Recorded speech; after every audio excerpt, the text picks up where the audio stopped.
A very warm welcome to the Wrestling World Championships. We're here in Uzbekistan, the capital city of Tashkent. It is the ultimate day, the penultimate day of Greco-Roman here. We've seen all of the freestyle, and this was the action from earlier at the Gymnastics Palace. The athletes, 800 of them, from 80 different countries across the world, fighting for the right to become the world champion.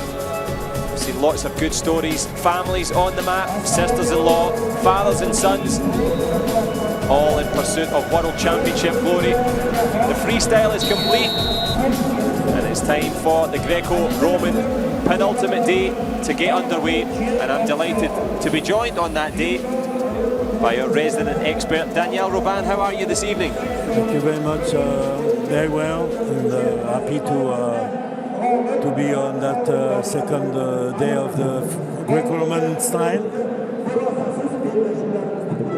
with some surprise,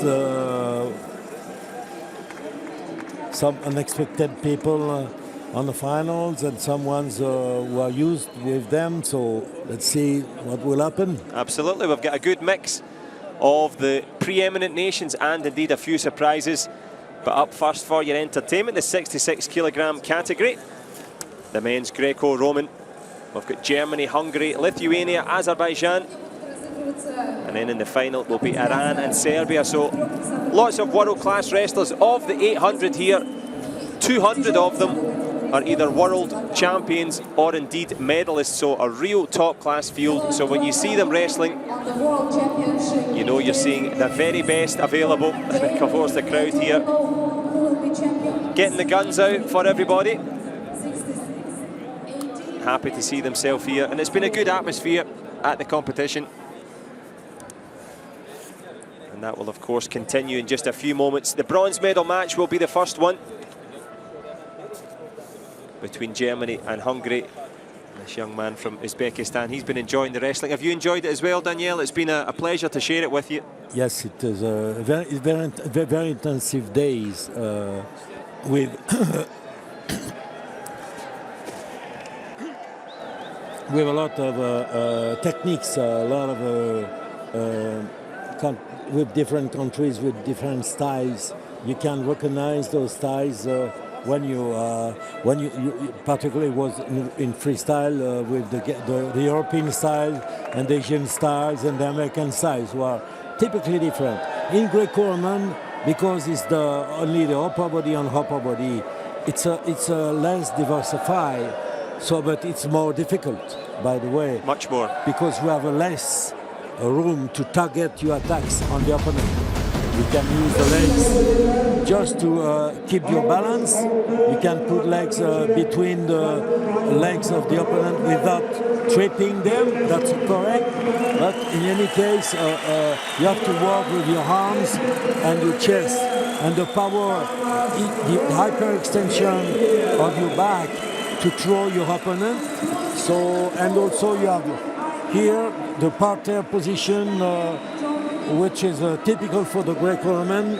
If they are not producing wrestling in a stand-up position in the middle, so the refereeing body, because there are three people, the referee in the middle of the mat, the match chairman on outside, and the judge over there, the three of them, they're making decision to say, okay, one is not wrestling as much as the other, so they put him on the floor, and let's see what happens for this position that we call the referee's position.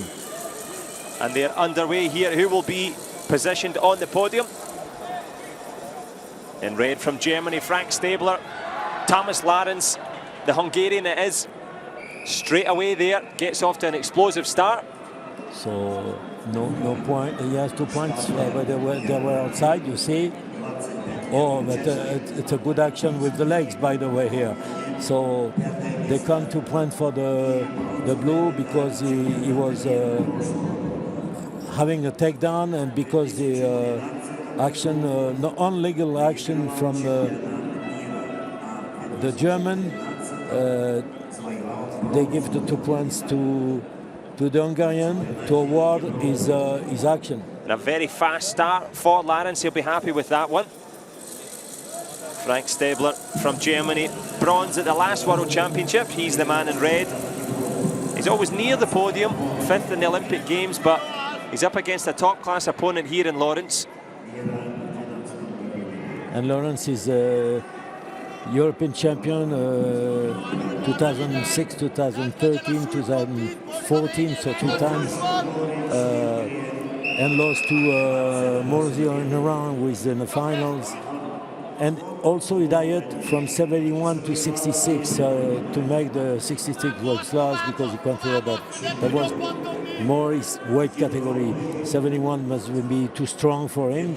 That's sometimes it's a little bit mistake from the athletes, but we can't change their mind on that, and they decide to diet. So, and the brother won a bronze medal yesterday. Yep, so the Lawrence family celebrating some success, and it was another push-out point of success there for Thomas Lawrence. Takes it to 3-0. He's had a good 2-point takedown and indeed pushed his opponent off the mat. If you're new to wrestling, don't worry, we'll go through all the rules as we go on, but very simple stuff. Push them off the mat, you get a point. Throw them in the air, you can get 4. If you go for a really big throw, Danielle.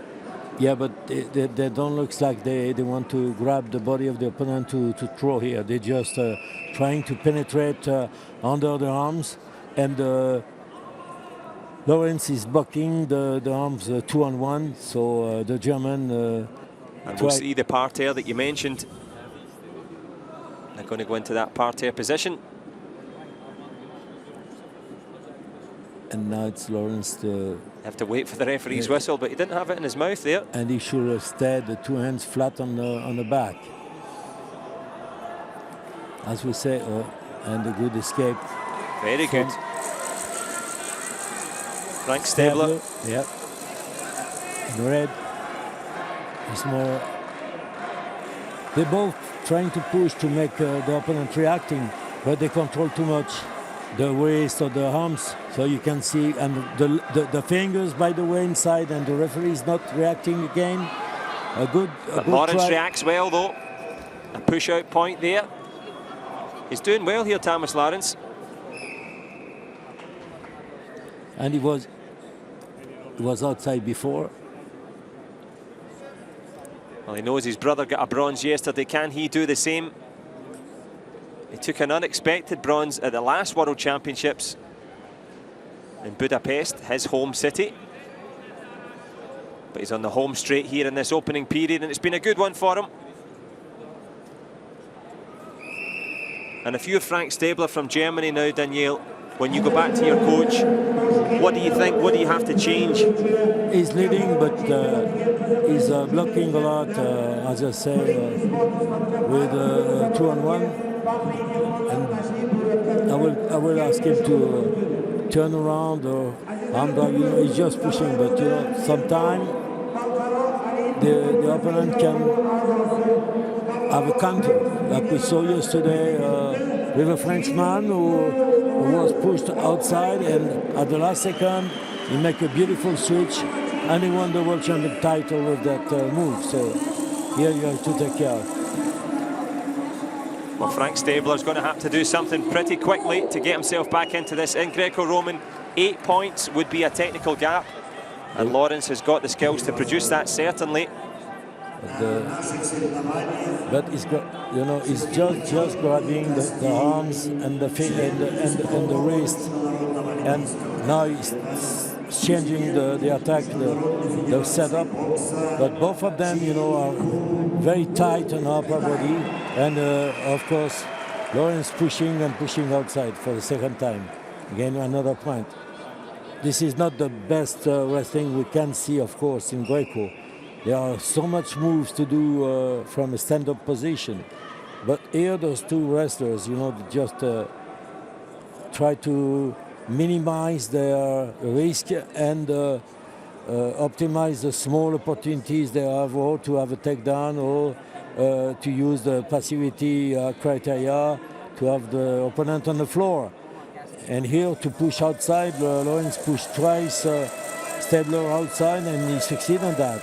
So, by the way, Stabler looks a bit weak in the front. Yeah, he looks tired on the top of it here. Of course, at this level, Danielle, both of them, he tries to use the leg there, Stabler, just to get himself in position, not to throw, just to stand. Sorry to... he penetrated with the legs in the middle, but he didn't try to use the leg. He go under the center of gravity, John. I think it's correct. It's regular. Since he don't touch the feet of the opponent, he's placing his foot on between the two legs to have to be under the center of gravity to lift the opponent. But you know, when they are twisting at the time, the legs get in contact.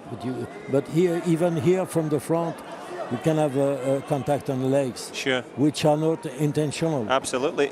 You've got to use your feet to score a point, but you can't score a point with your feet. Yeah, in Greco particularly. It's a difficult sport, and it is, of course, a difficult battle now for Stabler. He's 5 down, and it's looking like Lawrence for bronze here. Gets himself in trouble, though. Escapes well, though. Very, very strong on the back, you see, to support the weight of the opponent on the back and lift. That was a very good action of defense and escape. Well, it looks as if Lawrence is going to escape with this bronze medal. He's been the better all the way through. Greco, such a tough sport. We don't see anything open, and Lawrence stands to find some way, to some angles for Stabler to score points. So it will finish like that. Yep, Stabler has tried as he might, but couldn't find a way through. It's been all about Thomas Lawrence of Hungary. His brother took a bronze yesterday, and he's going to do the same here again. 2 years in a row, double bronze for Lawrence. He looked comfortable, Danielle. Frank Stabler tried to do something, but they just cancelled each other out. Yeah, all the time he was controlled by Lawrence, so there was no way for him. Yeah, I think Frank Stabler there just saying, what more can I do? I did my very best, but that's the level. This is the World Championships. This is the bronze, Thomas Lawrence. So it's a couple of bronzes for the Lawrence brothers. And he's looking for his flag. Oh, not for a bronze. We'll not have a flag for just a bronze medal, I think. Nice show of respect between the coaches. And good moments for Thomas Lawrence. And this is how he did it, Danielle. You can see the move of the legs. It's not right to do that. Stabler was not allowed to do this trip inside with the leg. But it's a grey area, isn't it? It's not trying to trip, it's trying to put your foot in position to use your arms. You're not actually kicking the person. No, but here it was intentional that he was trying to kick. When he was twisting, at the time he was twisting, you saw lifting his leg to attack the opponent's leg. So it was not, as I say, it was not a clean action. That was the referee didn't care what he did. At the end, the Hungarian got the point. Well, here we go, the next bronze medal match. Edgaras Venkatis from Lithuania. Nice to see the Lithuanians on the mat. It's been a long time since they've had any World Championship success. 2007, in fact. His opponent, Hassan Aliyev, heavily bandaged, heavily taped. He's got a cut above his right eyebrow. And he was junior world and in 2009 and world champion in 2010, and he was fifth at the Olympics. So now he get up to 66 kilos. He was in 60 kilos at the Olympics, and he lost at the European to Carrer, which is on penalties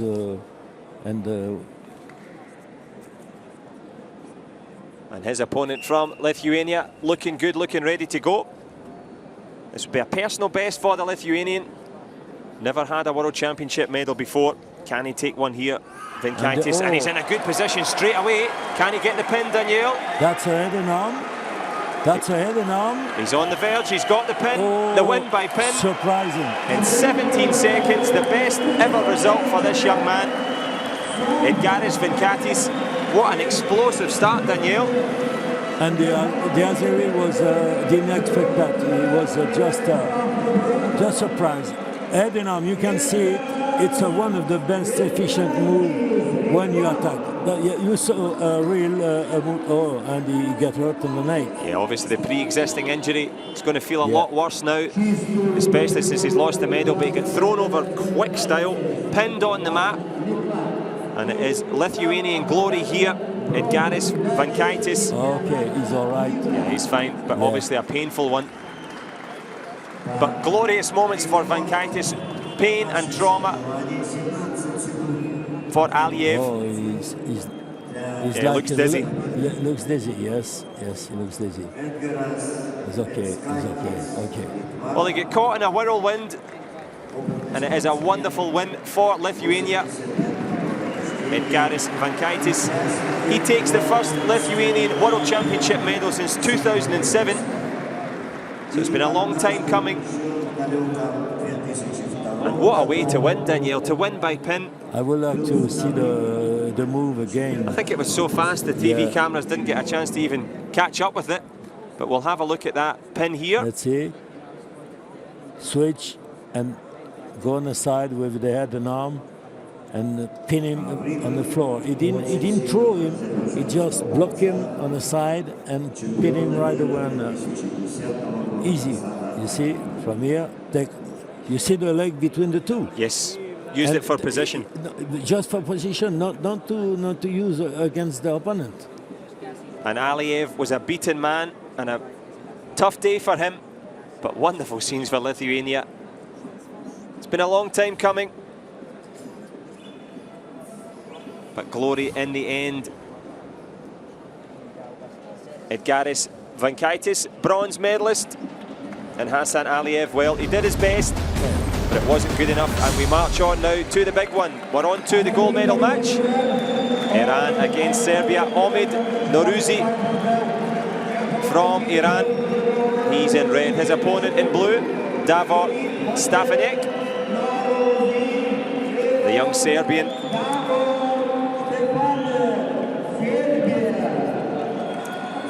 And the Serbian was a junior world champion in 2005. Since that, he didn't do that much. He didn't did that much. Now let's see here. He was a junior world champion in 2005, so it means a lot of years passing. But I think now he got a Bulgarian coach. He was quite emotional wrestler, and he makes a lot of progress. So we will see now what happened. And he's going to need to make a lot of progress because he's up against a world-class, indeed world champion and Olympic champion, the Iranian Noruzi, one of the favourites coming into this competition. Slightly taller than Stefanek. And can he use that size and experience? But as you mentioned, Danielle, sometimes when you get a coach that suits your style, it can bring the best out of you. Oh, that's very important.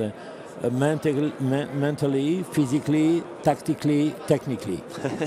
So you have four aspects to improve, and a combination of the four. So here you will see if it's and the referee is warning forfeit the red wrestlers from Iran. Yep, Noruzi just taking a warning from the referee, and he'll have had a warning from Stefanek. They wrestled together in Hungary in the Grand Prix, and it was the Serbian that won by pin in very surprising circumstances. You can see the Iranian trying to reach his opponent with the head, always watch, pushing the head, putting the head down. I will be surprised that there will be no choke between the two heads, because the Iranian guy is really going, you see the head first. Absolutely. On the chin of the Serbian. And the referee, I was down Matt's side listening, the referee's always telling him to keep your head up, so obviously Noruzi's flirting with the rules there. Because the head between the chest on the chin of the opponent is creating a distance between the two wrestlers. Of course. That doesn't show some aggressiveness, some volunteer to attack. But here, the Iranian is more efficient. And Noruzi was looking at the referee because he's been called the other way. Yeah, but he thought he was being efficient, but the referee said too passive. Yeah, because he was too passive before. He just woke up at the last second because he saw that the referee was watching him. Yeah, that's it. But you know, at the time, you know, you can't abuse the refereeing body. They know what's going on. They can see there are three people on different angles, so they can see the action of each wrestlers. Good action from Nerozzi, got himself down quickly. And we have an excellent referee from Hungary, which is one of the best in the world. So I'm sure we will have all take care of the legs. We have all kind of legs here from the Serbian. Good defense from Nerozzi. That's a good action. Gets himself round the back. A switch from one point. Now the Serbian is trying to counter. No. Wow. Oh yeah, salto. Oh, what a lot of Can he pin him? Yeah, beautiful. It's 4 points. A beautiful salto from the Serbian. Put his opponent on front-headed arm control, and the Iranian is in trouble. Now he's okay. He escaped from that, but the Serbian is ready to start again on that salto. And I don't know if they'll have enough time left in what has been a pulsating opening period. Here was the big throw. That was a good job for Iranian, but now you will see. Oh yeah. We'll see maybe during this break here. But as you say, Nerozzi was in trouble on the party, got out of trouble, but Stefanek produced a beautiful front headlock and go and throw and suplex. You can see more than front headlocks. The two arms. You know, he grabbed not only the head and one arm, he grabbed the two arms and go in salto. And it was really almost ready to pin the Iranian. And I think that's the beauty of the Greco, is that you don't often see, it looks as if they're just pushing and holding and clawing and gripping. This is why, because they know that in split second. Yeah, you see, watch it. Beautiful. Just beautiful move. Shoulder power on the back. From the Serbian, you know, the hyperextension I told to you at the beginning of the commentary here. So, and he doesn't look like tired. No, very well conditioned. So, a super salto from Stepanek puts him 4-1 to the good. But Nerozzi, of course, world and Olympic champion. Now it's the Iranian who tried the same motion. Anything you can do, I'll try to do better. But Stepanek saw it coming. I hope the referee will take care of fingers, because they are so smart. They bribe the fingers on the opposite side. On the blind side. Yeah. It's all about match intelligence, match management. A bit of a slap there from Nerozzi to the head of Stefanek. A nice shake of hands though. Tempers flare. And you see the Iranian always, they had her head, I will say that. And grabbing the fingers, both of them. Again, on the blind side of the ref. Good movement from Stefanek. But now Stefanek is a little bit more defensive. He's not that much. That's his turn to have the head on the chest of the Iranian there. And the Iranian slap him again in the neck. The referee will caution him if he's insisting too much on that. It's getting a little bit rough here in Tashkent. That's correct. If you take a contact with the head and you pull after, it's okay. But if you come like that and open-handed slap, no, that's not like that. Doesn't work like that. You know, it's that's just not wrestling. That's just roughhousing. Limit. Well, pushing himself to the limit here. Plenty of time left for Nerozzi, but Stefanek, is he defending too much too soon, Daniel? Right now, yes. Yeah, because we are just at the first. We have always. We still have 1 minute 30 seconds, and it's a missed arm throw. So the referee asks them to stand up again. That's correct. So it was a missed attack, so no points awarded. But you can see that's the Serbian now. Yes, that's it. Oh no. The opposite. Oh. I think it's for consistent use of the head. I think he caught Lawrence. I think he's. I don't know which one's going to get the Oscar for the best acting award, but I think he's just saying consistently that he's been smacked in the head here by Nerozzi. His eyes look clear. He looks ready to go, but I would quite like a lie down as well if someone was trying to attack me for 6 minutes. all day. What's the eye of the Iranians? So, I don't know. Yeah, what? Yeah, Lawrence had a few looks at the referee. Yes. Narosi, as you said, going right to the limit of the rules. What? Bang. Both. Yeah. Is the Serbian of but Narosi a less stronger head than the Iranian. That's a battle of... That's it. Who's got the toughest tete-a-tete? And at the moment... The iron pot against the porcelain pot. Well, it was the iron Iranian that took the penalty. So it's still 4 to the good for Stefanek. And he's still looking at the referee. He's asking for a bit of protection here. The referee will need some himself. Yeah, but you see, the Serbian is always putting his head down first. Well, that's going to be a useful point for Narosi. He get out from the mat at one point. Still a minute to go.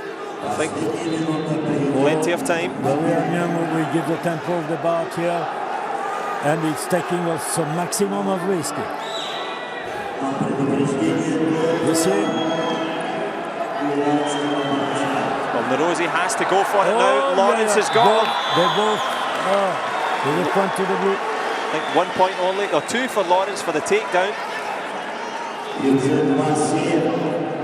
And Narosi now a real mountain to climb. He needs a massive throw here. Can he do something spectacular other than headbutt Lawrence? Yeah, I think that was a little bit naughty there from Narosi to the nose of Lawrence, but I don't think he cares too much. 5 points of a gap. 40 seconds or so left in this pulsating 66 kilogram gold medal match. Lawrence of Serbia escapes the clutches again of the Iranian. He's on the verge here, Danielle. He's looking good for the gold. Yeah, watch the Serbian. He's really well, it's a right hook there from Narosi. Just decides to, if he can't win by wrestling, he's going to fight with him. This has turned into a proper battle here. This one would be better conducted in the car park than in the gymnastics arena. Omid Narosi deciding, well, if you can't beat them, slap them. 15 seconds.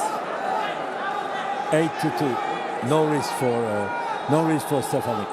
Yep, Davor Stefanek knows that he's too much ahead. The Serbian coach is telling him to choose between the two. He can either go up or go down in the parterre position. The referee just clarifying there that they don't need to go to parterre. They do, however, need to wait for the whistle.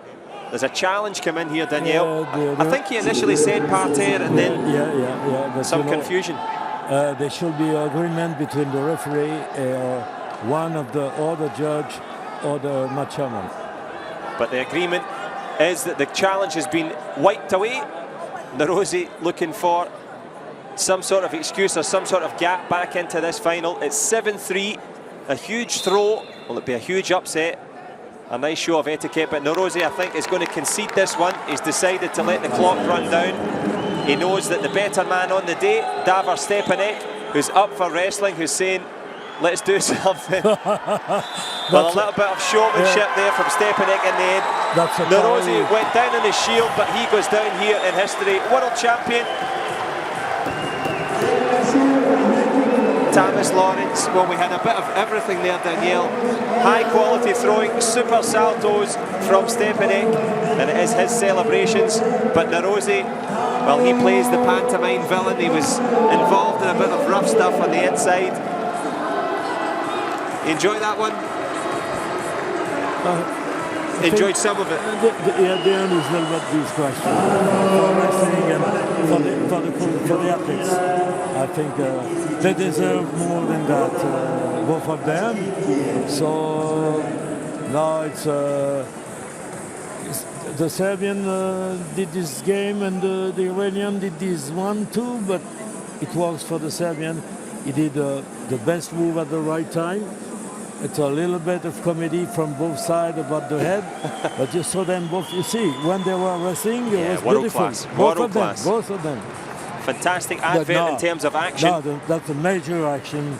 We scored 4 points. You know, the Serbian took the risk And that was the difference. So yeah, and he deserved this title, this world medal and this gold medal. He deserved it because he took the risk, the biggest risk of the bout. Well, big risk and big rewards for Stepanek. Norozi, well, he did everything within the rules and out with the rules. We are in the gymnastics arena. Points for impression? Well, that's a 10 from the coach for sure. And the tour with the flag, of course. Well, that was an interesting match. We certainly had world-class throwing, but a few dodgy moments from Norozi, but he will take the silver medal in the end, the Iranian. And of course, happy days for Serbia. And that completes the 66 kilogram contest. And it is now time for the bigger men to join us from Croatia. Bozo Starvik. And his opponent coming in, Sebi Seluk from Turkey. The Turks, of course, world-class wrestlers, and Sebi Seluk. Yeah, 2 times world champion. And then he got up from 74 kilos, so it's 6 kilos difference. And we'll see what he's maybe not that much adapted to this competition because he's on a situation of bronze medal. Because it was silver the world, lost to Vlasov, and it was 21st at 84 kilos. So before 74 was lower, too low, 84 was too high. Now he's in a good weight category, but he fell for the gold. Now he's gonna go for the bronze. Yep, and his opponent in red, the man from Croatia, Bozo Starvik. He has a bronze medal at the Europeans, but he's going for the biggest win of his career. The first time ever in the World Championship team for the Croatian. So it's big moments for him. I already can tell you that I saw 2 or 3 times the Croatian putting his head on the chest. And is that to do because he's smaller than the Turk, or is it just tactical? Just tactical. To create a space between the 2 wrestlers and use that space to attack after. But here, doesn't seem like he's going to attack. Here he's just observing for 50 seconds now. The referee has been very patient. Now I think it's time to pass to the action from Stacevic and Sarko. Well, Starkevic, of course, his first World Championship, so wants to try and keep things close early, and he's been a little bit too close for comfort here, holding on to the wrist, but almost loses concentration. You saw the way he set up to go under the arms, but the Croatian just crossed his hand to the face of the Turkish, and the Turkish can do nothing. Well, it was interesting there. Starkevic looked at the scoreboard, and the Turk Selçuk thought, well, I'm going to go for you. Made that move. It didn't come to anything just yet. And of course, the Greco-Roman constantly engaged, constantly leaning on against each other. And very physically demanding. And pushing with the legs and trying to lift the opponent with the legs. It's a hard job. Very, very hard. And what I like about it, it seems to be like my ambition against your ambition, my desire against yours. You ask a question, I give an answer, and vice versa. They just keep questioning each other. Keep opening the dialogue between the two. Yes, that's very. And it's a upper body dialogue at the beginning, but you know the legs are working hard. Absolutely. I don't know if you have seen synchro swim. The synchronized swimming. They look so graceful. Graceful on the top, but you can see the feet under the water. They are working hard. For the wrestler, it's almost the same. Absolutely. You think the main action is on the upper body, but the legs, the action of the legs, the power of the legs are very important on each setup of the Greco-Roman throw, Greco-Roman setup or action, turnaround, or whatever. You saw the people who are in some heavyweight class very fast on the legs. Yeah, we saw the French yesterday in the final. Very fast footwork, the Tashkent 2-step, just getting themselves out of the way when required. And of course your feet, you've got to try and put yourself in position. Yes, from those two wrestlers, they don't look like they are very mobile on the legs. But maybe you will see a kind of light one time. Nothing. A caution for the Croatian for passivity. You know that they can be disqualified with 3 cautions. Yeah, unfortunately, that's the rule. Only 3. Yes. What's your opinion on that? I'm not a very fan of the cautions myself, which is a kind of a little bit subjective way to award the opponent. It's not for free. You saw that Croatian just crossing the face, so that shows some passivity. And for that he's awarded. I mean, not awarded, but he's cautioned. And he had 1 caution now. We see a small light on top of the 0, which shows the score of the Croatian. So it shows that he had 1 caution. But always, I think now the second period will be more rhythm. You see the legs are walking the other, maybe to try to turn around, to push and try to turn around. 2-on-1 arms for the Turkish guy, control head and arm on top from the Croatian. Starkovic was getting his singlet pulled there by Sebi. Yep. Yeah, he grabbed the singlets. Well, that disturbed the rhythm. The referee didn't give the signal, so they should wait for it. Because that's the signal of the referee, stop the clock and stop the clock. Always is a full time, 6-minute fight. And this has been a real fight, a real battle of endurance here. Nothing produced in terms of spectacular wrestling, but they will now go to the mat. Now it's 1 caution in each side. Now the Turkish guy go in the front. Starkovic in the golden boots. Can he get the brilliant bronze? He's got a good hold here. But Sebi spreads himself. We'll try guard wrench, but the Turkish guy are very habile on defense. And you can see. Is there a time limit once you've been on the parterre? Is there 10 seconds, 20 seconds, 30 seconds? No, it's just the referee who can see that there is no creative opportunities of action created by the wrestler on the top. He stopped the parterre situation and has that to stand up again. They have to produce right away an action on the floor. If they don't, so he got a good control on the wrist. But then after that, he didn't do anything. He didn't try to turn his opponent over, or to lift him, or to go to maybe a chicken wings, I would call, to grab one arm and turn him over. Well, Sebi is just trying to hang on in there. They both got that 1 caution against them. Yeah. Could it be another one? No, it's good. That's a turn of the Turkish guy to go on the floor. The Croatian guy, no, they don't put him on the floor. Yeah, there is the choice for the wrestler to say, yes, I want to have stand-up position and parterre position. But you can see, Daniel, both of them going to their knees because very tiring work. Yeah. But Sebi's got a good hold again here. Starkovic looking to the referee, imploring him to get them back on their feet. He knows this is a key moment. Yes, That's the only thing that I'm not sure about. Do they get enough time on the parterre position to try and do something? I'm not a wrestler, but I look at it sometimes and they seem to get stopped too quickly. Yes, when they have grabbed the belt, it's enough time to exercise, to push on the front, block the opponent on his arms, and turn him over. Not much time. They have enough time to do that on the 10 to 15 seconds. You have time.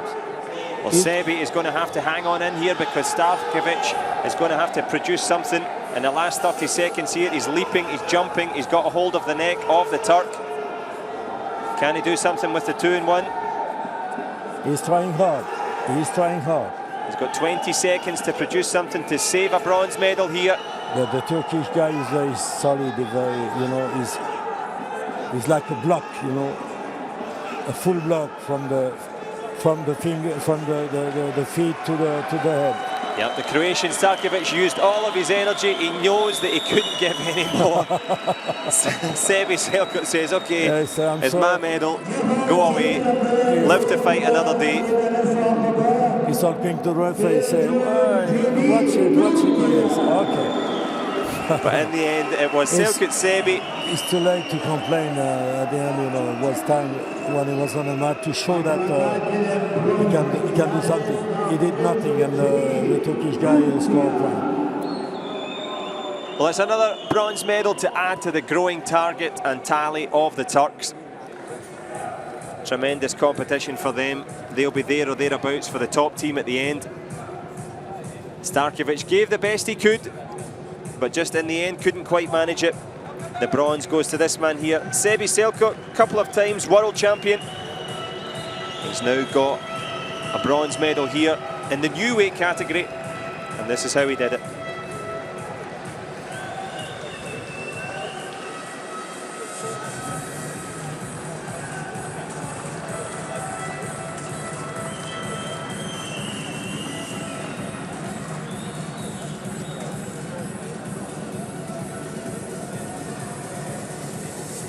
Tiring work for the Turk, but he takes home that bronze medal to add to his impressive athletic resume. And we'll now move on to the second bronze medal in the men's 80 kilogram contest. We have Sweden and Poland battling it out for bronze. They don't have that much palmarès, I would say, or impressive CV. Michalik will be in the blue as a bronze medal at the World University recently, very recently. So let's see from that bronze medal if he can do something to make a step higher in the world. It's a step to the next level as he trots up the steps here. Tadeusz Matalik of Poland against Jim Peterson of Sweden. Jim Peterson of Sweden, well, he won the Stockholm Open this year. That's his best moment so far in the season. 17th in Europe last time. And his first ever World Championships for the big Swede. But will it be Swede success for him? Or will Matalik be pulled apart? But they can't be pulled apart. Both in control of the wrists here. Of course, Greco-Roman, the domain of the upper body. Battling for dominance, looking for position. And the Pole just tucks his chin in there to Peterson's shoulders. Can he extricate himself to try and produce a throw? But we've seen so far in Greco-Roman a period of observation, and when you're watching on at this you think, well, why don't they just throw each other? But it's so difficult at this World Championship level to produce something spectacular. It's not just about the hands and arms, as we've heard from Daniel Robin, our expert commentator. It's about the feet as well. Trying to get yourself into position to throw. You can't use your legs to trip your opponent, but you have to use your feet to get into position to try and throw. But Matalik so far, the man in blue, trying to hang on to the middle of the mat here. It's a bit of a stalemate, as is customary at this level.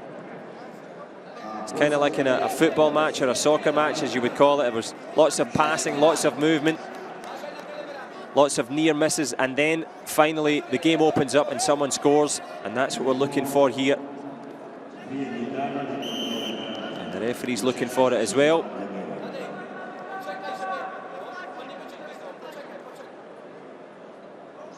Deciding that Peterson was too passive, so gave the choice to Matalik for the Partey position to stand up or to go down.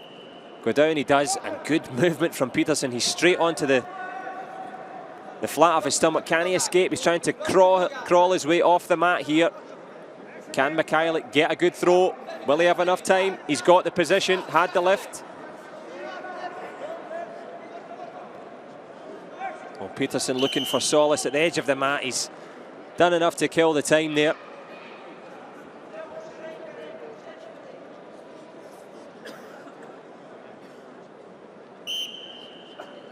Well, the Swedish coach just imploring him just to take his time. Well, we've seen the success of the Swedish female freestyle wrestlers. This is the men's Greco-Roman. Can it be repeated?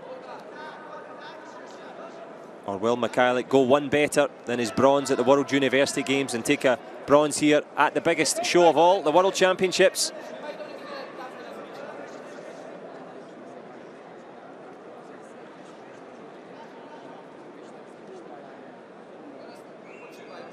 We're into the dying embers of this opening period. Good quick feet there from Mikhailuk. The referee just warning Peterson though for using his knee to trip him on the inside, so the Swede falls foul of the ref. And they'll both retreat to their respective corners now, catch their breath.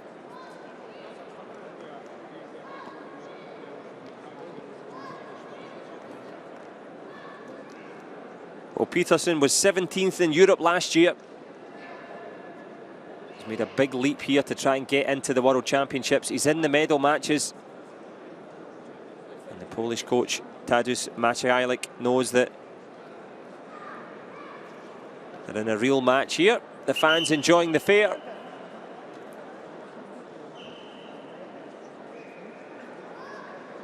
Now who's going to enjoy the success now? Poland or Sweden?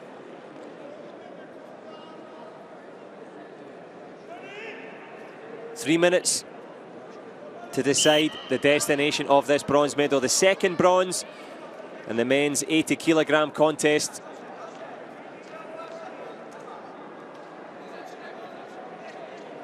Peterson's got hold of the left arm there, trying to get that into position. But Mikhailuk just digs his head in, just trying to force his opponent back. Well, all the time there's questions and answers going on from both. Who's prepared to make the move? Each of them trying to attack but being subdued at every turn and blocked at every movement. The referee has seen enough. He's told Mikhailuk to go to the mat. Peterson has the parterre potential advantage. He takes a little trot around the mat to catch his breath. Well, he was down quick style there. Didn't give any room for Peterson to get his hands around his waist. But the Swede has persevered here. Can he claw his way through to get some sort of throw? But Mikhailuk almost escaping. Gets to the edge of the mat. Is there a chance for a throw? Well, time is up. The best efforts of both come to nothing. Mikhailuk obviously happier about that. He was in a precarious position. But the Pole lives to fight again. A couple of minutes left in this period, the second period.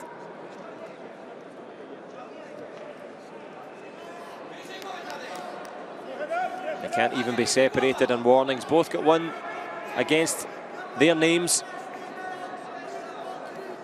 But whose name is going to be against the bronze medal? Well, Peterson from Sweden. He's 31 years old.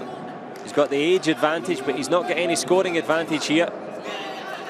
Mikhailuk, a relative youngster at 22. So this will be good experience for him. It'll be an even better experience of adventure if he can get his hands on some medals here.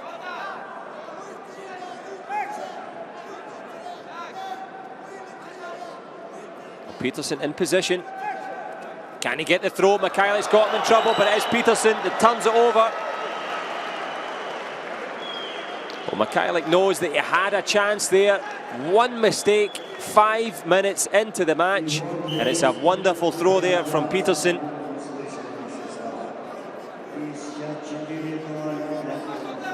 if the rest of the match is anything to go by, it's going to be hard to separate Peterson now from the bronze. Mikhailuk in blue. He's certainly got the blues. He's not going to get the bronze unless he can produce a similar moment of magic. And Peterson, as we've seen, presents a very small target. Hangs on round the waist of Mikhailuk.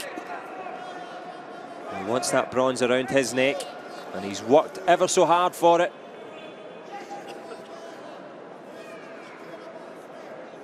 Mikhailuk exasperated and exhausted. Can he summon his strength to produce something spectacular? Well, Peterson checks the clock. He knows his work is done.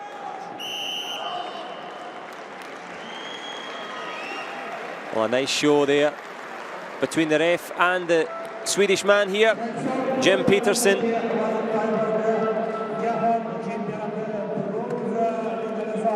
Well, they couldn't be separated for hard work or effort, but in the end it was style and technique. A wonderful throw from Peterson.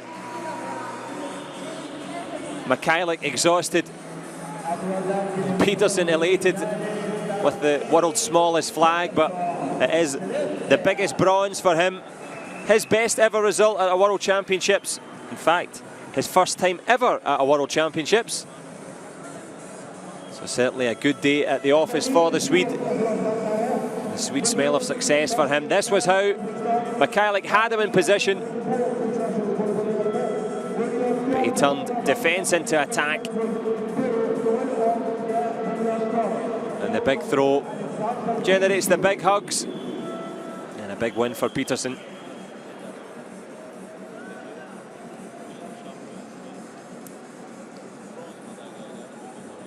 Well, that's the second of the bronze medal contests here in -80. So I guess you can venture what's coming up next. It will be the gold medal contest, and this should be an absolute cracker.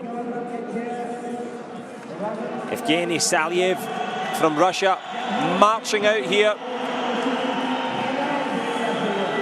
Peter Baxi, his opponent from Hungary.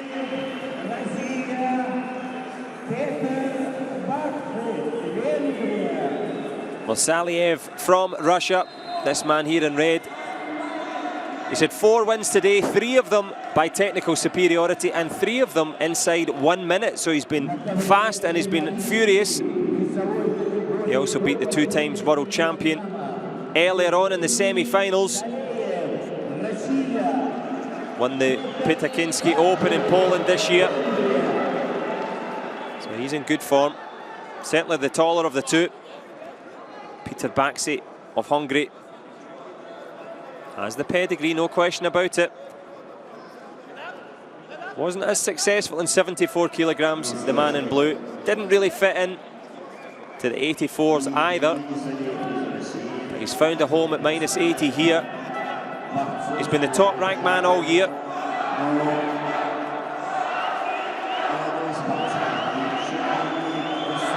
The Gymnastics Palace here in Tashkent, echoing to cheers of Russia. Strong local support. And it's good strength straight away from Baxi. Almost forcing Saliev off the mat.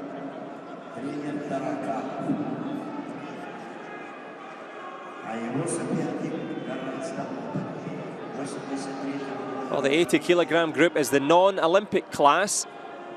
So both of these men will tie it up, or tie it down, I should say, or move up. And the referee just asking them to move on here. Saliev falls foul of the referee, and he will go to the parterre position. The referee just telling, make sure that you go on my whistle. Baxi now into position, hands flat, but they're supposed to wait for the referee's whistle. Hands flat in the back first. Well, these men don't need to have the rules explained to them. A little bit of gamesmanship on the way through.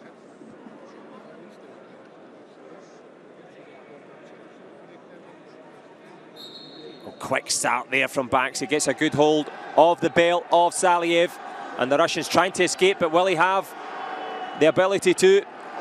Can Baxi get to his feet? Can he get the big lift? Good leg defense from the Russian. Saliev in trouble here. A big potential throw for Baxi. But the referee brings them back to their feet. The Russian Saliev almost getting the big throw there. And of course, the knowledgeable crowd here know that the Russian Saliev has to try and produce something. And so far, it's been a real close contest.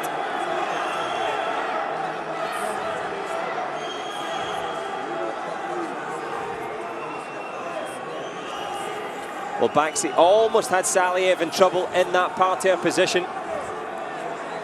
But it's as we were back on their feet.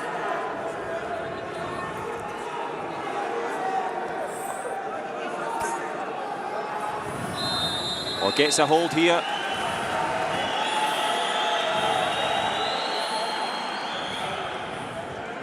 And into the parterre position again.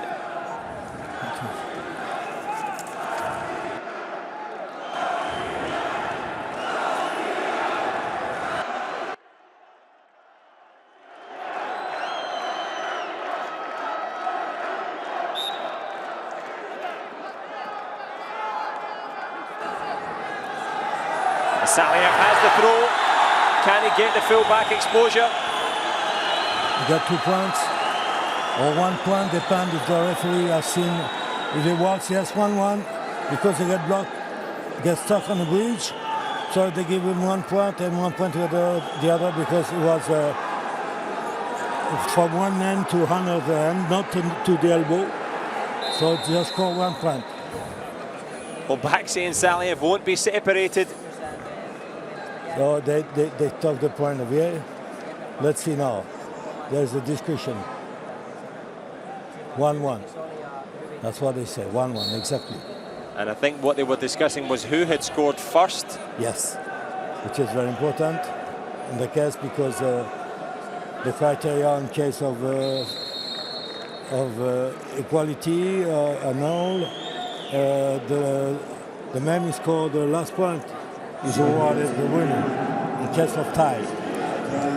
After the criteria, first criteria was the most valuable actions, and then after the second criteria, the more cautions, so they are in quality on actions, and cautions now is the people who scored the last point.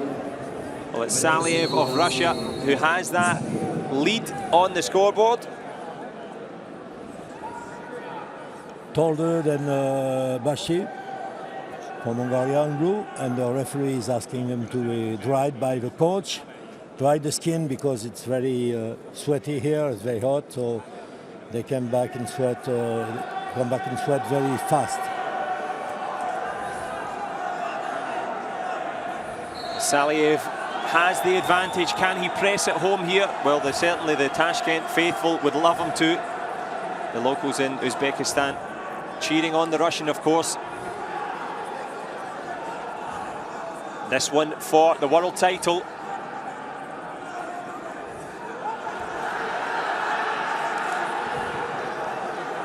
It's a contest of push-push now, and pull, or push and pull, you see. But the Hungarian, he knows that to attack more. It's very aggressive, Baxi, yeah. And he's pushed him back off the mat. And he got scored, he got awarded by 1 point score. Now it's going to be the turn of the Russian.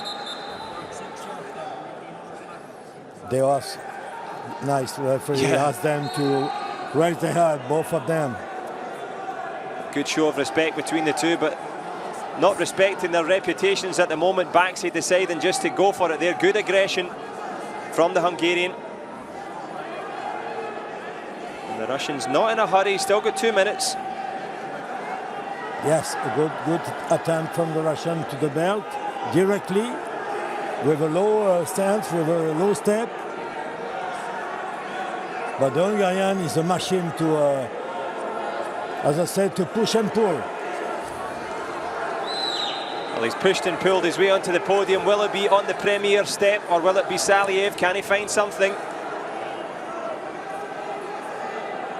It's a real war of attrition here. Saliev, the Russian, trying to extricate himself, trying to produce something, but leaning on. Baxi will not go away.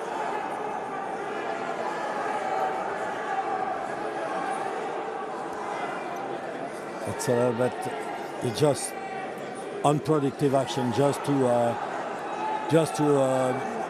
pummel with the opponent. Right now, both of them are trying to look busy give a wrong message to the opponent to try to surprise them by attack. And most of the attack I saw was trying to reach the belt at the last second.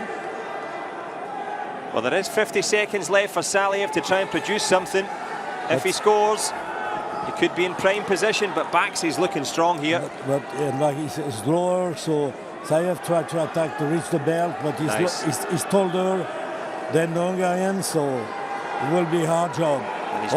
He should have some arm drag, but you know, the Hungarian avoid all these attempt grabbing fingers, pushing with the head, pushing the body. Saliev's exhausted. Can he get a hold of the belt? He cannot. And Baxi's battled his way here on the verge of World Championship glory. Yeah, nothing possible for the Russian. He gave up. Well, in the end, Peter Baxi, you can see what it means to him. That's the world champion in the 80 kilogram class. And he worked and worked and worked. Saliev, well, Evgeny Saliev, he's had a great day. Beat most people with inside 1 minute. But by the time he got to the final, Baxi wouldn't back up. Silver for Saliev. But he worked for that one, Daniel. He fought for it. He missed probably the opportunity at the beginning of the bout, because that was as you say, he beat all the people under 1 minute. So that was the mark of a trademark, I would say, and he didn't succeed with this Hungarian. He was ready to counter, ready to make opposition, not to have a big production of technical points, but enough to beat the Russian. Well, Evgeny Saliev of Russia settles for silver. We can see again the guard wrench, a bit contact on the legs, but the referee awarded at the end it was 1 point. He said 2 points, but 1 to 1 to bridge to put the opponent on the guard wrench, hand to hand, and also 1 point for the Hungarian to stop the Russian in bridge.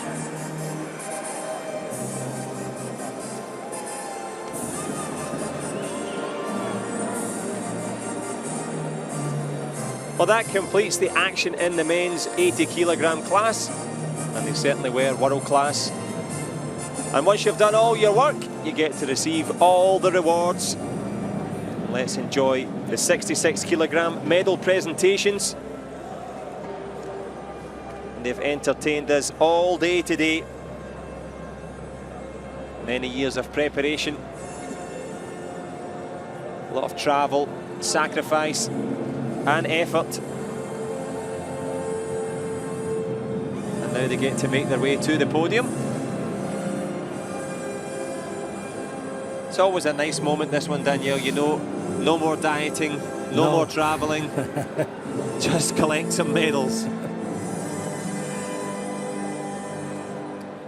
It's not that easy job for the wrestlers. It's very demanding. You saw the Russian was really exhausted at the end. Absolutely. I think that's the difference that I have observed between the Greco and the freestyle, is that the Greco, there's just no rest. It's just constant battering against your opponent.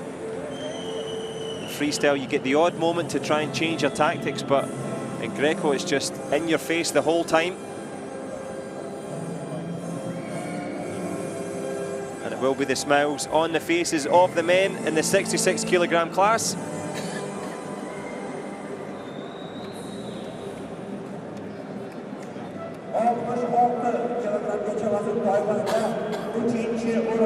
Well, this man here, Davor Stepanek, well, he stepped up for sure. He was the junior world champion. Makes it onto the senior podium. Thomas Lawrence there, 3 times European champion. His brother got a bronze yesterday. He's got one today to match the family set. It's the president of the International Boxing Federation, who is a member of the IOC. So that's a good news to see a member of the IOC watch the competition. And of course, he's a president of a combat sport. Absolutely, he understands what they've gone through, and he understands Edgaris Venkatis of Lithuania. Nice personal history for him. His personal best, a lovely bronze medal around his neck. From Iran, Omid Norouzi. Well, he is the world and Olympic champion already. He's going to take a silver medal. He was involved in a little bit of gamesmanship, Danielle, a little bit of pantomime. But in the end, he was beaten by the better man. The Serbian, the president will be happy because he's Serbian also. It's always good. There he is, Omid Norouzi, world and Olympic champion. Had a year of rest. Came back to the Hungarian Open where he lost to Stefanek. He lost by pin to Stefanek in April. And I think they're all running about crazy saying, where's the medal? Somebody give him a medal.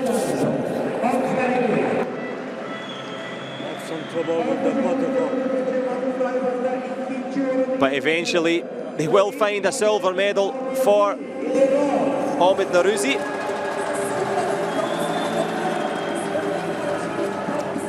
Just a few protocol problems, as can happen. We all make the odd mistake. The referees make mistakes, the wrestlers, even us commentators, make the odd duffer. So it is allowed.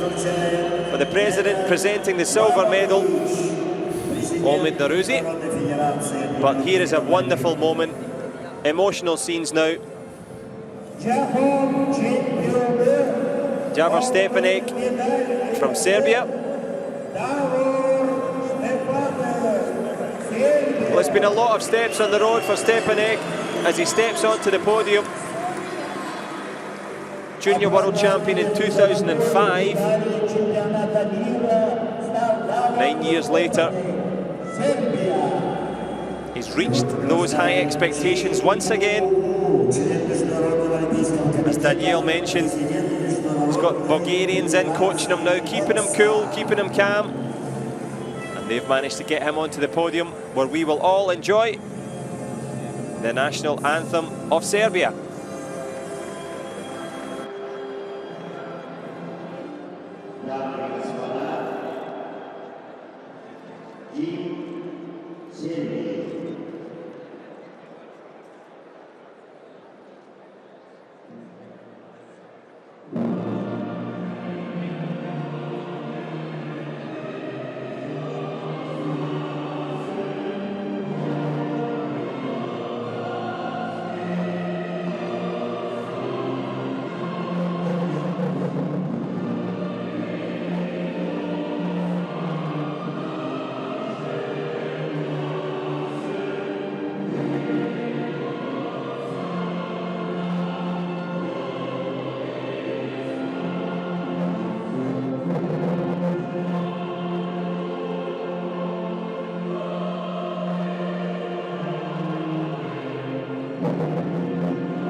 Oh, special moments there for Davor Stepaniak of Serbia. It's been a long time since he's been top of the podium, but he saved it for the right moment. 2014, 66 kilogram world champion from Serbia.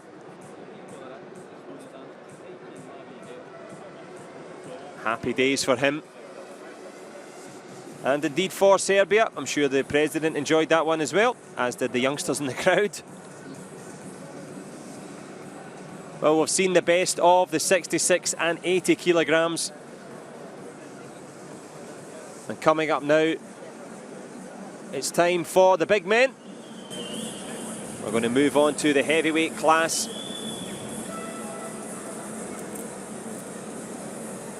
Under 180 kilos. That's the limit. 130 kilos. I say 80, sorry. That's okay. 130 kilos. You and I are 180, but that's another story. 130 kilograms. Do you think, Daniel, any of them would have to diet to get to that? Or some of them, some yes. of them, yeah? Yes, some of them, yes. Well, that shows you the size and the athleticism required in the heavyweight class, and we've got some real class athletes for you to enjoy. Estonia, Bulgaria, Germany, Russia. They're the bronze medal wrestlers. And then we've got the big men in the final, Turkey and Cuba. And we'll get to that in a while.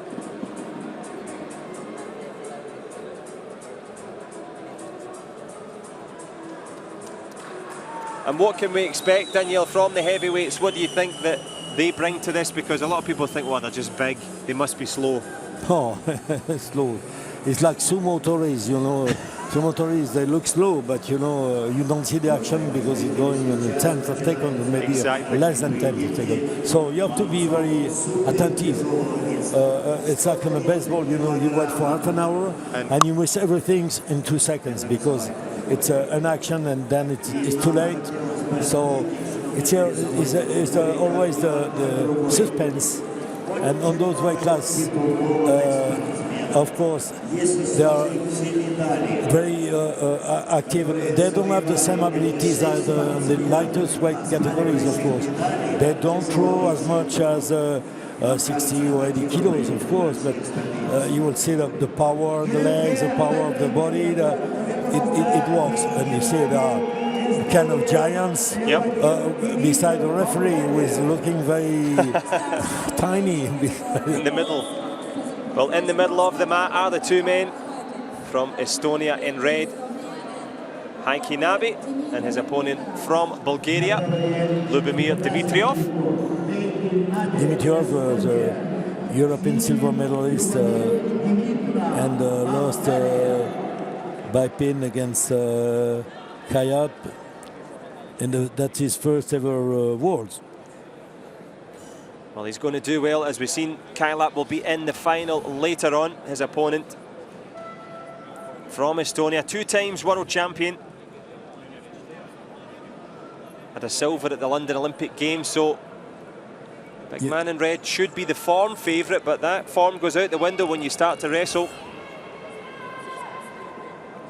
The Bulgarian school is one of the great schools in the world. They have a lot of knowledgeable champions, Radiev, Tomov, and the president of the federation now, but one of the most, I would say, powerful scientists, Raiko Petrov, was the guy who showed the method of training and showed some secret in wrestling. I had the chance, the opportunity to work with him, translating his book from Bulgarian to French. So we exchanged a lot during that time, and I understood his philosophy of approach for wrestling. So wrestling is very traditional. As much in Turkey, all those countries from the Balkans are very useful, very traditional with wrestling. We didn't see that much Greek here, by the way, but a couple of them earlier in the day, but losing out in the earlier rounds, the athletes from Greece. But here, not that much action after 2 minutes. The referee should should invite them to take a little more risk, because right now we didn't saw that much action. Yeah, now the referee decided. From a very safe distance as well, just staying back, gives the caution. Caution to the red. Understandable. The wrestler decided to take him down and walk on the floor. Let's see how it's going to work. Can Dimitrov produce here? Nabi, as we said, the form favourite. Now he got the wrist, he got the control on the wrist. He will try to turn him over to score maybe a 1 or 2 points in guard range. We call the guard range. Can he get to his grab feet? The wrist, trying to turn in a dangerous position his opponent, but nothing happened here. And the Bulgarian fell on this attempt, Dimitrov against Abiyaktiki.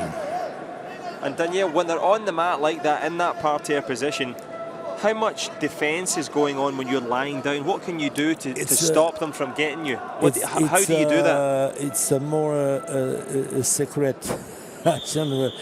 Is to concentrate the weight on one point, which is the point where the opponent is controlling you. So, or near to that. So, from that, you know, if you put 130 kilos, lifting you a little bit, you know, lighting your point on the floor. Okay. And like he's going, you see how much point he pushed to have the weight on his stomach. Okay. So with that, it's almost impossible to move the opponent. So you push all your force onto the area that they're trying to attack? Yes. And then easier said than done. Yeah, of course.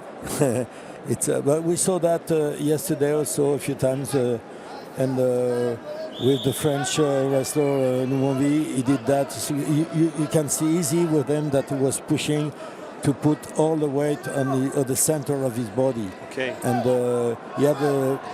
there was a chance for his opponent to score, and because his position, because his strategy to putting the body in a position, being able to react right away, not be blocked on the arms on the floor. So keeping the mobility, that's the most important. Let's see now stand up, if it works more than parterre. Well, Dimitrov, the man in blue, has the more bulk, but Nabi certainly more elusive, quicker on the spot. The referee...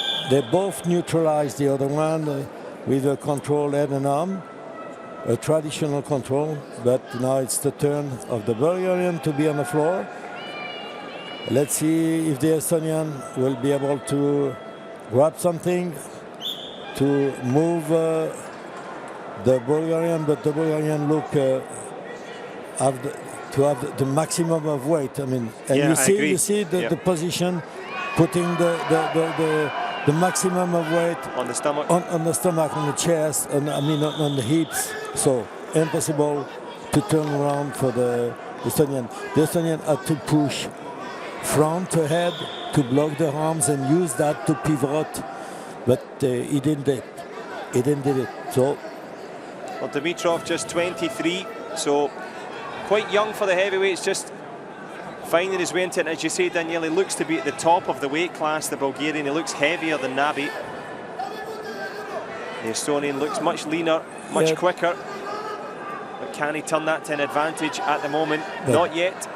Both of them are really massive. You can see the muscles, the legs, the power on the legs, by the way, and power on the upper body. 1 point now for a second caution. Parterre position. Dimitrov goes down. There's that penalty point. Yeah, at the second caution, they give 1 point penalty for too much passiveness. So now, also the Estonian got the advantage on the floor.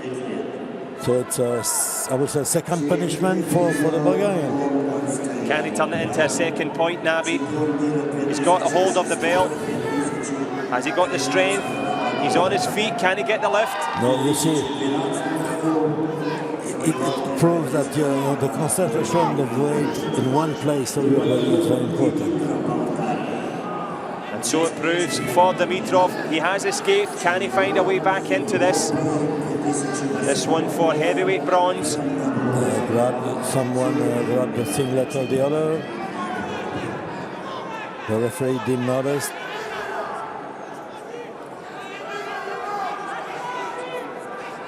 And the fingers also should take care. 20 seconds. So now it will not be cautioned after 5:30. Will not be cautioned to go on the floor. Probably referee will let it go. So the Estonian, surprisingly for me, because that was a caution point. That was not a technical point. Will win probably with this caution point.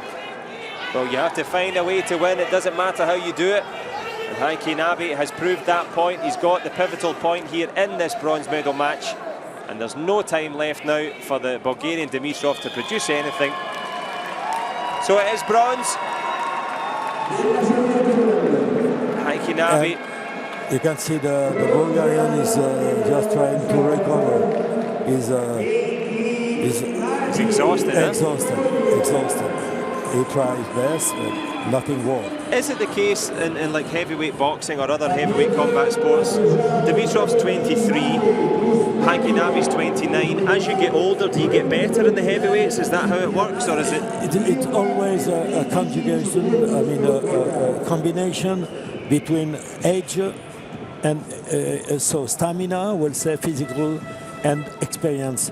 Technical-tactical experience. So it's not exactly, you know, to have the power, to have the strength, or to have the flexibility or the mobility, and the balance is a combination of all the physical abilities who are getting a little bit down by the edge, but the experience getting up. Sure, so it's a kind of meeting point of yes, the two. Exactly. Well, the battle of experience, strength and power in the heavyweight men. The bronze goes to Heikki Nabi.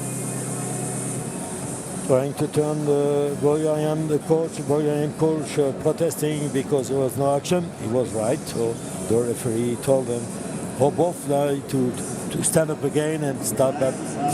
Nothing will be produced.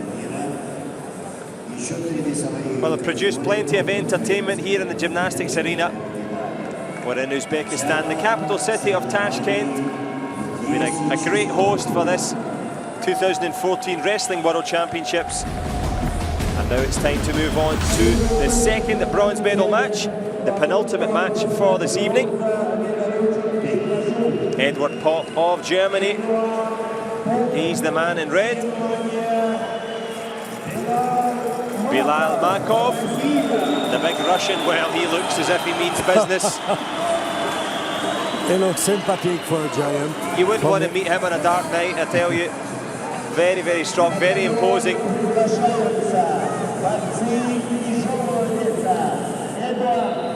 Well, it's interesting, of course, for Edward Popp, 7th at the Worlds, bronze at the Junior Worlds. He works in a bank, so can he cash in here? But to do that, he's going to have to go against Makov. Makov is 3-time freestyle Olympic bronze, so he's a world champion. So let's see. And he got beat by the Turkish at the end, but now he's in final. But he was already a comrade of giant, I will say. So how usual is it, Daniel, in this day and age, this generation, to see someone transfer from freestyle to Greco, and this is the first time that he's wrestled in Greco? Yes, but you know, as I say, Greco is complementary to freestyle, if you remember what I said yesterday. So that it proves that, by the way, I am convinced because I did both times. Absolutely, to great success. Is here that it proves that, you know, a good freestyler can do a Greco also. And if you have a good balance on the legs, a good power on the legs, and good upper body power also, you know, it's trying to have the Germans trying to have a hip toss, and the Russians trying to have the belt. Well, look at the differences in physiques here, Daniel. One is longiform, the other one is underform, means a little bit bigger, with a bigger stomach. The Russian looks more athletic. He got a good control. If he will try maybe to hip toss and or go behind, Well, as we mentioned, three times world champion now in the will try to freestyle. make him stepping out for 1 point. How much they give? Oh, they give 4 points for the throw. Well, Makov transferring his skills from freestyle. Yeah, just you know, he didn't use his leg; he used his body and his stance and the point in the floor to move around and to destabilize the German. Well, he's pop onto the mat. The German in trouble again. And it's the physicality and athleticism of the Russian Makov. He's making the most of this. And it's a handy 5-point lead. We know that in Greco, it's only 8 points of a technical gap, and that would be the end of the match. But Edward Pop had a great win against Iran in the semi-final. He used a lot of energy. Maybe he lost most of his energy with this combat. Looks with like the Iranian. It. Yeah, he beat Iran 6-0, which is not easy. But he's having a very hard time of it here. The big German in red. The Russian just leaning on now. He's done tremendous amount of work here in this opening period. Yeah, the Russian re-engaging the arms and looking behind. And pushing him out again. Although Pop has the chance. Pop was looking for it. That's another 4 point, that's it. And it'll be game over. He tried. But talk a little bit about this, Daniel. Bilal Makov from Russia, 3 times freestyle champion. And in this day and age, to take a Greco-Roman bronze medal. I think it's the first time in the history of wrestling. I mean, the guy is champion in both sides, world champion in both sides. Well, wonderful work from Makov. Great bronze medal for the Russian. Edward Pop did all he could. But he was placed onto the mat once too often. The physicality of Bilal Makov. I'm sorry, I say world champion is just a bronze medal. Don't worry. Maybe next time for Makov. Being medalist on both sides. To be honest, he was very close up against the Cuban Mayan Lopez, who'll be up later on. The Russian Makov was really, really close in the semi-final. It came down to a deduction. So he's there or thereabouts. And of course the Russians, well, they love to have the big men dominate. Yeah, you see that he just stepped outside of the German. It was enough to destabilize him and to put Pop on the shoulders, flat on the shoulders. 4 point. The referee was, you know, saw the call of the referee right away. 4 point. That's it. Wonderful moments for Makov, freestyle world champion, and now a bronze medalist here in Greco. It's very rare indeed to be good at both styles. I know you certainly were, Danielle. You had a very successful career in both freestyle and Greco. What's it like to try and transfer those over? Just, you know, eclecticism, I would say, you know, and capability to adapt to both styles. I would compare Greco and freestyle as rock and roll and classical dance. So, dancing their way to the final here. Reza Kailab of Turkey, he's the big man in red against Mayan Lopez from Cuba. There's Kailab on his way in, 4 times European champion. He's been ranked #1 for the last 2 years. He beat Lopez in the world final in Istanbul in 2011. So the Turk has 1 win against Lopez, but Lopez, what a CV. 4 times world champion, 2 times silver medalist at the championships. So, and the London Olympic 5th, 3 times Olympic, 2 times Olympian champion, 2 times Olympic champion. So let's see what he's going to do here. And Lopez, such a formidable figure, the big man in blue. So they've got 1 win against each other each. Kailab won in Istanbul. Lopez returned the favour in the semi-final of the London Olympic Games on the way to his 2nd gold. But just monstrous men here, Daniel. It's a second revenge. It's absolutely. La belle, we say in French. I don't know in English. When you won, then after that you have the final. Yep, this is the decider. Who will take the decision But Lopez, such a relaxed style, Daniel. He doesn't really get too flustered or too pushed around. But Kylap, as we said, 4 times European champion and indeed a world champion in his own right. So he's going to have to produce something special though, because Lopez looks in the mood. Just using his legs there to get into position. Fingers, referee, fingers. On the blind side of the referee.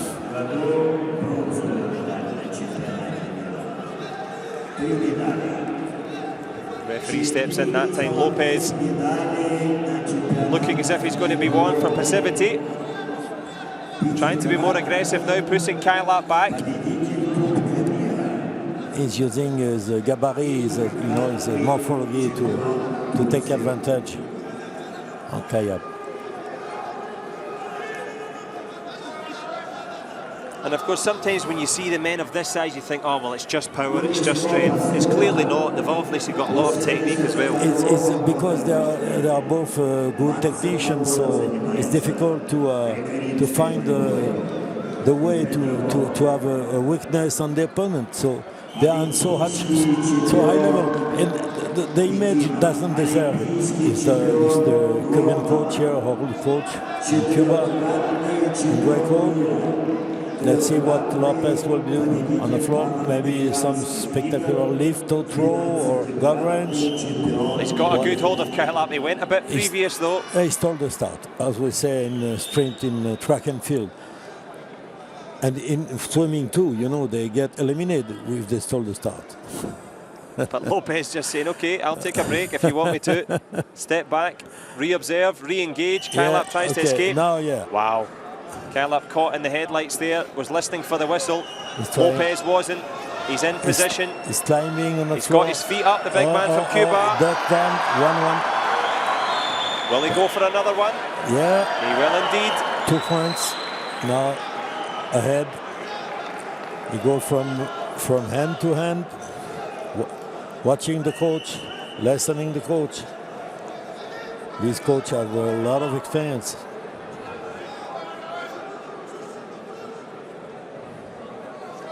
Well, Lopez has that advantage now. Can Kylap get himself back into this one? And the Turk just trying to lean on. Kylap just a little bit stuck in the middle here, literally in the middle of the mat. This is the World Championship heavyweight final, the 130 kilogram class.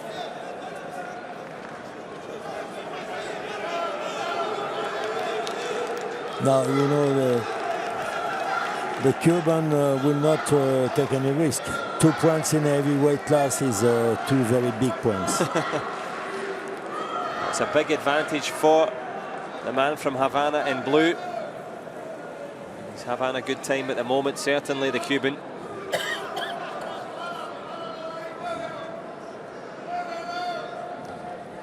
Kylap just running out of ideas and running out of time in this opening period. It's been all about Lopez. It looks that he don't have enough power to move the Cuban. It's not a lack of effort, it's just how do you move the man mountain that is Lopez. And he's not destabilizing on his support, on his, on his feet. You see the work of Cuban for the first gut wrench, one side, then on the left side, then after came back on the right side.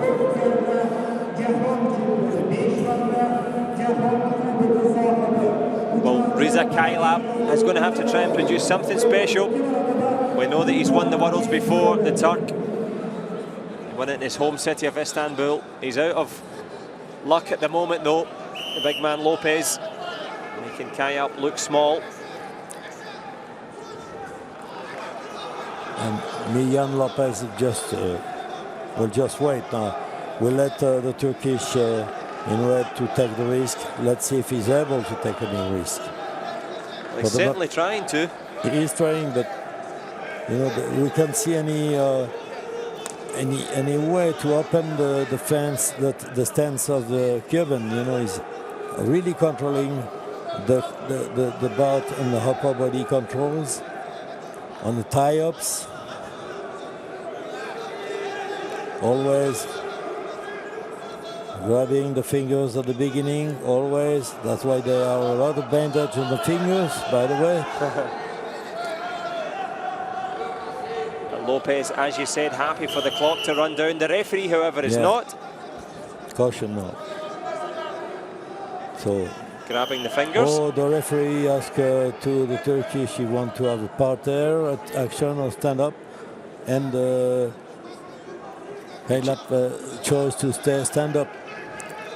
And what does that indicate to you? He doesn't think that he can lift Lopez? No, that's it. Yes, he knows that it will be wasting time to go on the floor, and second time passive again now. Kayap just walking around the mat here, looking for inspiration and energy. Now you want him in stand-up, parterre. Now you want him in a parterre position. Let's see if he'll try something. We didn't saw that much Olympic lift here. We saw just a guard wrench, a type of guard wrench or lift and half to place. He's got a hold, Kayap, but he looks absolutely exhausted. He's got both feet up. He's got the position. Can he get? Ah, you see the speed of the... the quick feet. Yes. Has he got it? Almost. No. Whoa. Close though. He had to get close. Had to get the momentum. He had a good switch from one side to the other side. Lift him. Trying for it. Falling bump. Well, he falls to the mat. And you could see there, Daniel, it was just a question of raw power. He just couldn't generate. He almost turned him. Had the momentum. Yeah. Just couldn't get the turn in the end. But it's not a question of momentum at the time. It's a question of stamina and a good place to have the good leverage. Because leverage is very important. Wrestling is a demonstration of biomechanics, particularly the Greco. It's more application of biomechanics principles. And here, if you have the good point to push, a good point to pivot, to rotate, it works. Lopez is the master at the moment. So the coach tell him, no, come on. Move on, but wait for it. Well, Mayan Lopez only has a little bit longer to wait because, as we've said, 4 times world champion, very much on the verge here of making that world title, number 5. Yes, easy. Kayap's trying, but He's Lopez is evading, even has a quick look at the clock there. Let's say there's no way to destabilize the Cuban. He's so steady, so secure on his defense, and now it's almost an impossible mission. Well, it is indeed. Kayap gave it all he had. It will be silver for Turkey, but another gold medal. Mayan Lopez, 5 times world champion. He was made to work for it though, Daniel. He had to try. Certainly a close score. Kayap. Kayap tried, on the floor. It was a beautiful move. Just miss. If he turned him, it will be a different story. Yeah. Well, they've shared 1 victory each previously. Kayap won in Turkey, Lopez won in London. But it's now 2-1 in the series of the heavyweight classic here. Mayan Lopez. Smile on the face. Congratulated by his partners, his coaches. Well, he's the archetypal heavyweight, the perfect physical strength and skill. It's a disappointment on the side of on the corner, I will say, of the Turkish team. You will see the 2 points, 2 times 1 points of Lopez. 1 on the left, 1 on the right. Well executed, and not that much resistance from the Turkish, from Kayap. And satisfaction on the face of the new world champion for the 5th time. Yeah, exactly. He's just retained his own heavyweight title. The same 5 golds in a row. Yeah, the same weight class as Karelin, was like 9 times. A well-known champion from Russia. who I believe did have to diet to make it to 130 kilograms. Yes, at the time was the weight class were different, by the way. Well, we've had all the best of the heavyweight wrestling. Now it's time to let the 80 kilogram men receive their just rewards. Well, they took the risk, and now they're about to get their medals here in Tashkent. It's been a great day of wrestling. This, the penultimate day of the World Championships. It's been all about the Greco and the 80 kilogram men. About to receive their rewards.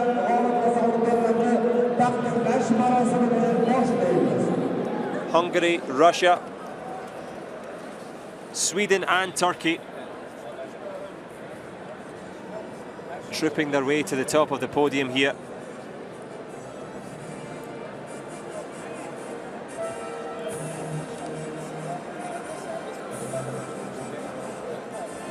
Well, lovely moments for Hungary here. This man, Peter Baxi, 31 years old. It's Hungarian school is a great school too. You know, they have beautiful Greco-Roman wrestlers, I mentioned, like Egedű, two-time world Olympic champion, and he was also Poliak, Imre Poliak, and one heavyweight who was very well known at the time, Kozma, who died in a crash of a car also. And we also I mentioned Varga, so there were a lot of different weight classes dominating the Greco, more than the freestyle for the Hungarians. So they keep the traditions here. Last year they were organizing the World Championship in Budapest, so they were home.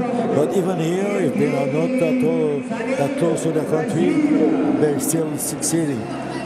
Well, it's been a home for Hungary. They take the gold medal. Likewise, bronzes for Sebi Seljuk of Turkey and Jim Peterson of Sweden. This man here, Evgeny Saliev. Well, he had a fantastic day. Fast and furious finishes for him, defeating most of his opponents within 1 minute.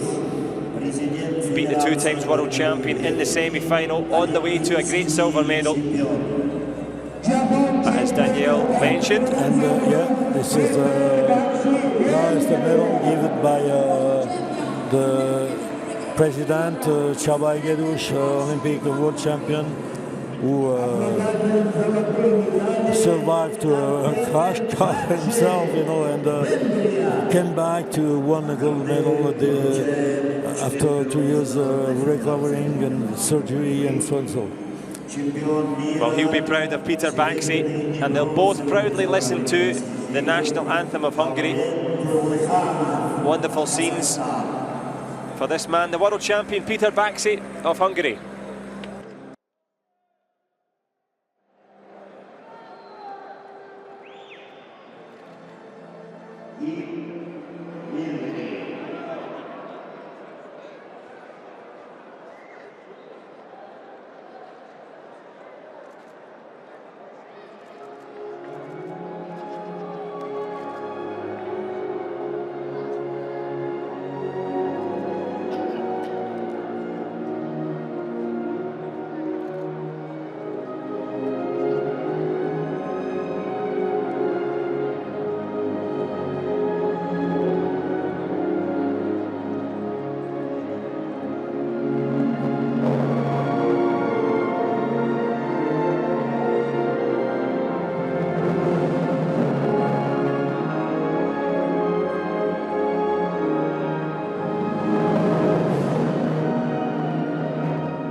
Thomas Larynx took a bronze, but his teammate, Peter Baxi, took the gold, the world champion from Hungary. Joined on the podium there. Sebi of Turkey and Peterson of Sweden sharing the bronzes. Evgeny Saliev of Russia takes the silver.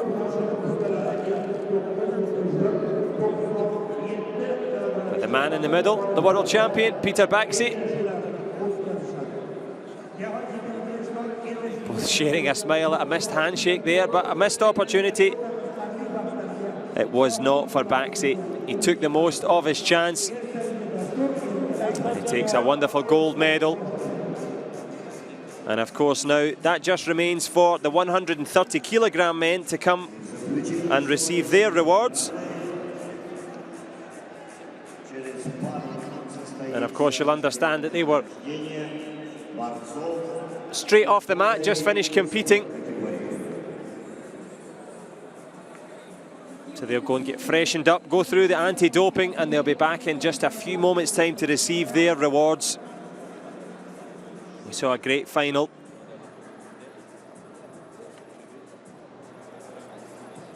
Cuba, in the end, victorious over Turkey. And the heavyweight men just getting themselves ready to get back on the mat, to come back to the podium. Well, a more than satisfied wrestling crowd here. It's been a good competition so far, Danielle. Certainly enjoyed it. One more day to go. Yeah, one more day to go. We have been with the highest weight class today. We will come back to lightest one, 3 lightest one tomorrow. Well, here come the big men to receive their medals. As we said, Cuba and Turkey sharing an epic final. And sharing the other 2 bronze medals will be Germany and Estonia. Lopez still sweating, still explaining his success. Trying to see if we have one bronze medalist missing, trying to gather them up. As we said, they've just finished. And here he comes, Kayalp and Lopez, sharing their respect. And there's the Hungarian success. Lopez is still fleet of foot, gets himself up the steps there.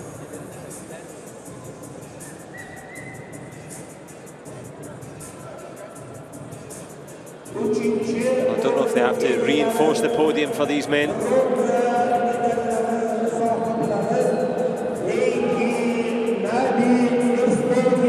There he is, Mayan Lopez, 5 times world champion. Habineki of Estonia takes the bronze.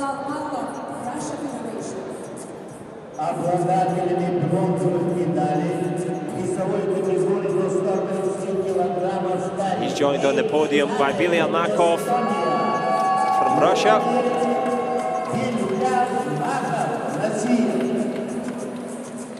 Well, it's nice to see. It means a lot to Habineki. And there is Makov, 3 times freestyle wrestling world champion. But it's good for him,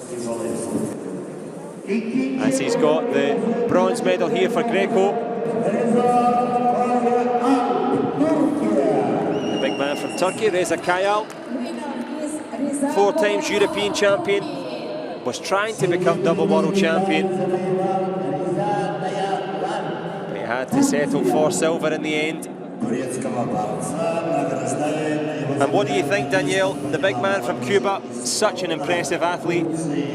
Yes, very strong. He proved the difference on the floor, because there was no point score in stand-up position, but on the floor they both had their stand opportunities, and also Lopez succeeding on his attempt to have a guard range, a turnover of the opponent, and the Turkish one just missed it for, I mean, a few centimeters. But he missed it. Sure, that's the difference between victory and defeat, the margins between exasperation and glory.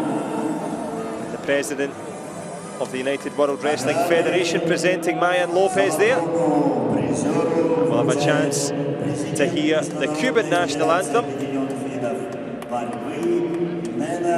Mayan Lopez, now 5 times world champion. And here is the national anthem of Cuba.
It's obviously a remix of the Cuban national anthem there, cut off in its prime, but certainly not cut off in his prime. Mayan Lopez, 5 times world champion. Have you enjoyed all the action here today, Daniel? Some yes, some no, some less, but it was, you know, deserved. The champion were the right people, so that's more important.